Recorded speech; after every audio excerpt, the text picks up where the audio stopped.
आप सभी को मेरा नमस्कार। तो दोस्तों, आज मैं आपके लिए इस वीडियो में गणेश जी भगवान और विधवा माँ बेटे की अनोखी कहानी लेकर आई हूँ। तो प्रेम से बोलिए गणेश जी भगवान की जय हो। दोस्तों, एक समय की बात है, एक गांव में एक विधवा अपने बेटे के साथ रहती थी। बेटे का नाम नरेंद्र था। माँ बेटा दोनों मेहनती और ईमानदार थे। उनके घर के पास ही एक पीपल का पेड़ था। नरेंद्र का रोज का नियम था कि काम पर जाने से पहले नहा धोकर पीपल को जल चढ़ाता और गणेश जी भगवान की कहानी कथा सुनता। बचपन से ही उसकी माँ रोजाना गणेश जी भगवान की कहानी उसको सुनाया करती थी। एक बार नरेंद्र बीमार पड़ गया। कई दिनों तक बीमारी नहीं टूटी। बीमारी में भी उसने खाट से उठकर नहा धोकर पीपल सींचना और गणेश जी भगवान की कहानी कथा सुनना नहीं छोड़ा। एक दिन नरेंद्र को पीपल सींचने जा रहा था। तभी पीपल का पेड़ बोला कि मैं तेरी पूजा पाठ से बहुत प्रसन्न हूँ, कोई वरदान मांग ले। नरेंद्र बोला कि हे वृक्ष देव, मैंने तो केवल अपना फर्ज निभाया। हम तो पहले ही आपके उपकारों से दबे पड़े हैं। मेरी माँ ने मुझे शिक्षा दी है कि पेड़ मनुष्य के सच्चे जीवन साथी होते हैं। शुद्ध वायु छाया फल तो देते ही हैं, इसके अलावा पूरे जीवन आप हमें लकड़ी देते हो। वृक्ष देव नहीं माने, उन्होंने वर मांगने पर जोर दिया। तो नरेंद्र बोला, आपकी यही इच्छा है प्रभु, तो मुझे नीचे गिरे अपने पत्तों को ले जाने की आज्ञा दीजिए, इससे सफाई भी हो जाया करेगी। नरेंद्र पेड़ के पत्ते इकट्ठे करके ले गया और अपने घर के कोने में उसको ढेर लगा दिया।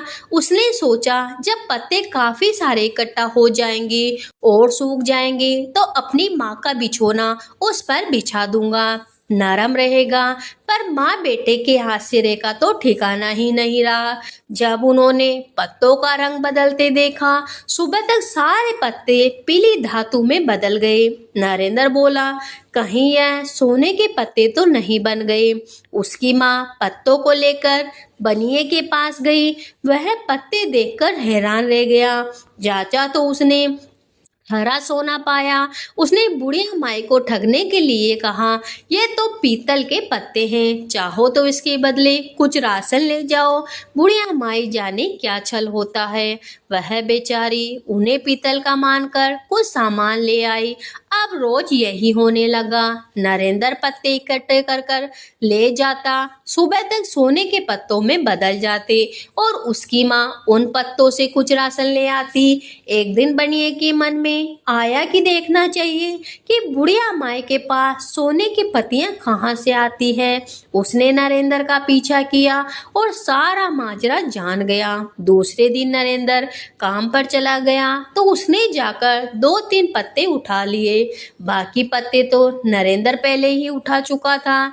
बनिए ने पेड़ पर चढ़कर खूब पत्ते उखाड़े और कई पत्तियों से लगी टहनियां भी तोड़ डाली। इस प्रकार वह बोरी में भरकर उनको अपने घर ले गया और अपने घर के में ढेर लगा दिया और उनके सोने का इंतजार करने लगा। पर वह पत्तियां और टहनियां सोने की नहीं बनी, वह तो कुछ और ही रूप लेने लग गई। पत्तियां बिच्छुओं में बदल गई और टहनियां काले सांपों में बदल गया। बनिया डर कर बाहर भागा। फिर उसके पीछे पीछे बिच्छू और सांप की टोलियां। बनिया दौड़ता हुआ उसी पेड़ के पास पहुंचा और हाथ जोड़कर कहने लगा कि मुझे माफ कर दीजिए, मुझसे गलती हो गई। देव बोले, दुष्ट ये सांप और बिच्छू तेरे पीछे जब तक पड़े रहेंगे जब तक तू नरेंद्र की माँ से जितने सोने की पत्तियां ली है उनकी पूरी कीमत नहीं चुकाता।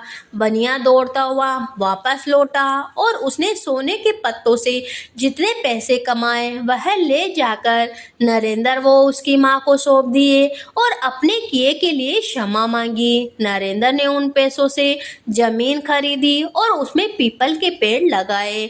पेड़ों के घने वन में वह सुख से रहने लगा। उसका विवाह भी एक सुंदर कन्या से हो गया। कई वर्ष के बाद पड़ोस के राज्य में सूखा पड़ा, पानी बरसा ही नहीं। नरेंद्र की ख्याति दूर दूर तक फैल चुकी थी। लोगों से पहले ही कहा करता था कि पेड़ नहीं होंगे तो सूखा पड़ेगा। पड़ोस के राजा ने नरेंद्र को निमंत्रण देकर अपने यहाँ बुलाया और उससे सलाह मांगी। नरेंद्र ने राजा को परामर्श दिया कि राजा जी, आप अपने राज्यों में पेड़ों को कटवाए नहीं, वनों का सफाया नहीं करवाया होता तो आज यह दिन देखने को नहीं मिलता। भगवान इससे क्रोधित हो गए हैं। यही तो आपके राज्य में सूखे और दुख का कारण है। पेड़ ही तो हमारे रक्षा करते हैं। फिर से बाग लगाइए। याद रखिए, पेड़ ही हमारे जीवन सच्चे साथी होते हैं। पेड़ ही जन्म से लेकर मृत्यु तक लकड़ी बनकर हमारी देखभाल करते हैं।